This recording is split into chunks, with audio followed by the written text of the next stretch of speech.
जमिनी ज्या होत्या त्या जमिनी ज्या आहेत त्याचे मूळ मालक दोन मालक होते. पासलकर आणि एक पासलकर आणि डमढेरे अ, डमढेरे डमढेरे धमढेरे. हम्म. ही जमीन कुणाची आहे मूळ? जर आधीचं रेकॉर्ड पाहिलं तर त्याच्यामध्ये ही जमीन जी आहे ते पासलकर आणि ढमढेरे यांची आहे. हम्म. त्या कालखंडामध्ये मधल्या कालखंडात सरकारच्या काही सूचना आल्या किंवा आल्याचं अतिरिक्त जमीन हम्म.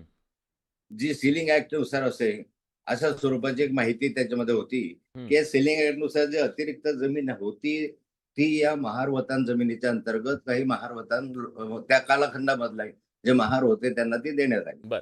एक गोष्ट ती देण्यात आल्यानंतर त्यांना काही तुकडे दिले, काही इतक्या लोकांना ते जमीन 40 एकर जमीन वाटण्यात आली. बर. जमीन वाटण्यात आल्यानंतर 1955 ला म्हणजे स्वातंत्र्यानंतरच्या कालखंडामध्ये ज्यावेळेस प्रांतिक सरकार होतं, हम्म. हम्म. गुजरात महाराष्ट्र वगैरे एकत्र असताना एक प्रांतिक सरकार होतं. त्या प्रांतिक सरकारच्या कालखंडामध्ये 1955 ला ही महार वतन जमीन आहे ही सगळी रद्द करण्यात आली. हम्म. म्हणजे ते वतनच रद्द करण्यात आलं 55 ला. हा.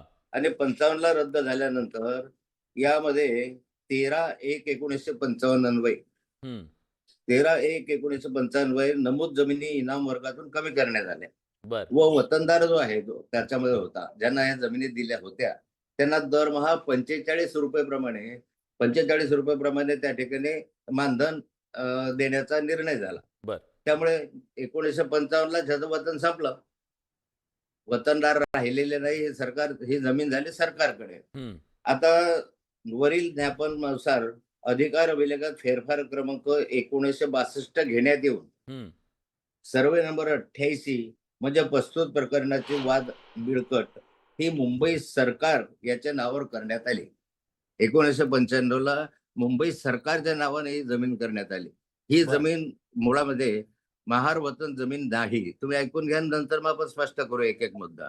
हम्म. त्याच्यामध्ये त्यानंतर मुंबई सरकार आताचा उतार आपल्याकडे जो आहे त्या काळातला तो मुंबई सरकार म्हणून आहे. हा. वर वाद मिळकत ही शासकीय जमीन जिल्हाधिकारी पुणे यांच्याकडील आदेश क्रमांक LND 1310 दिनांक 30/11/59 अन्वये ही जमीन भारतीय वनस्पती सर्वेक्षण पुणे या संस्थेत एक साली असं म्हणतात की ₹1 नाममात्र दराने हा. ही लीजवर देण्यात आली, भाडेपट्ट्याने दिली. तर औषधी वनस्पती प्रायोगिक उद्यानासाठी मंजूर करण्यात आली. तदनंतर सदर जमिनीच्या भाडेपट्ट्यास वेळोवेळी मुदतवाढ देण्यात आली. हा. त्यानंतर जिल्हाधिकारी पुणे यांच्याकडून आदेश क्रमांक 4497/70 हा. दिनांक 28/7/1970 अन्वये 31/3/1971 अखेरपर्यंत भाडेपट्ट्यास मुदतवाढ देण्यात आलेली होती. बर.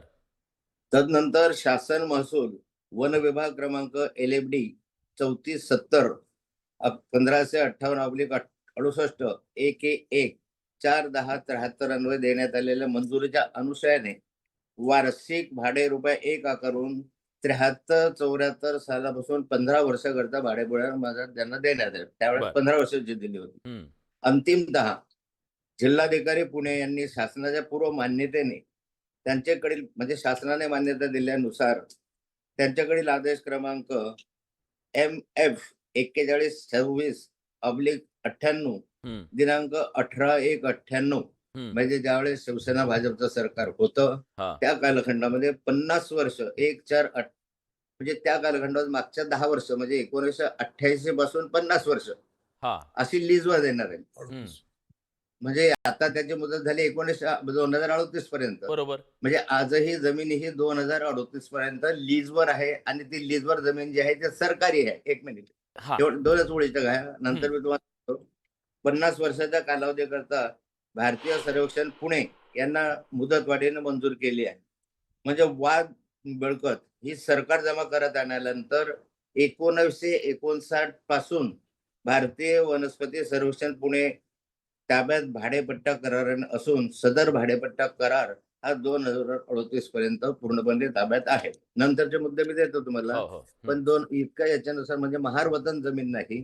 जमीन ही बॉटॅनिकल गार्डन साठी देण्यात आलेली आहे. हा. आजही जमिनी बॉटॅनिकल गार्डन साठी आहे. याचा पुरावा म्हणून जर द्यायचं असेल तुम्हाला तर हायकोर्टाने एक निर्णय दिलेला आहे. ही जमीन कुणाची हम्म. या संदर्भामध्ये रिट पिटिशन क्रमांक की निर्णय आहेत. हे 3 निर्णय हायकोर्टाने या संदर्भामध्ये दिलेले आहेत. एक आहे त्याच्यात रिट पिटिशन क्रमांक 2013 17 2013, 2017, 2020 हे हम्म. हायकोर्टामध्ये केस गेली होती आणि हायकोर्टाने याच्यावर शिक्कामोर्तब केलं की ही सरकारची जमीन आहे, वतनाची जमीन नाही. त्यामुळे वतनदारी तिथं संपली. हायकोर्टाने शिक्कामोर्तब केल्यानंतर आणि त्याच्या विरुद्ध सुप्रीम कोर्टात कोणी गेलं असं दिसत नाही रेकॉर्डला तरी. आता यामध्ये वतनदारी हा विषय इथे संपला. आता राहिली जमीन सरकारची हम्म. आणि सरकारमधून राहिली जमीन ती लीजची.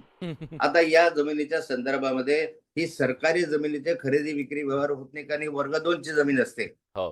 जी दिलेली आहे, लीजवर दिलेली जमीन आहे वर्ग 2 ची, ती त्यांना विक्री करण्याचे अधिकार नाही शासनाच्या पूर्व परवानगीशिवाय. हो. आता यामध्ये काय झालेलं होतं की एक शीतल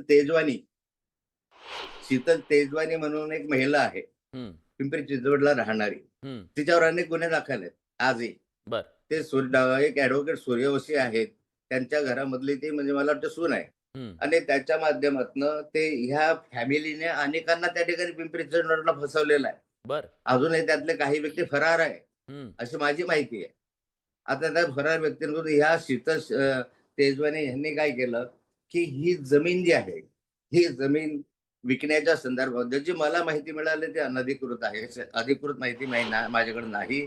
पण 8-10 वर्षापूर्वीची गोष्ट, 10-12 वर्षापूर्वी काहीतरी त्या कालखंडामध्ये ही जमीन पार्थ पवार यांना सौदे चिठ्ठीने दिली अशा स्वरूपाची माहिती माझ्याकडे आहे. एक नंतरच्या कालखंडामध्ये कसं आहे की याला परवानगी पाहिजे सरकारची.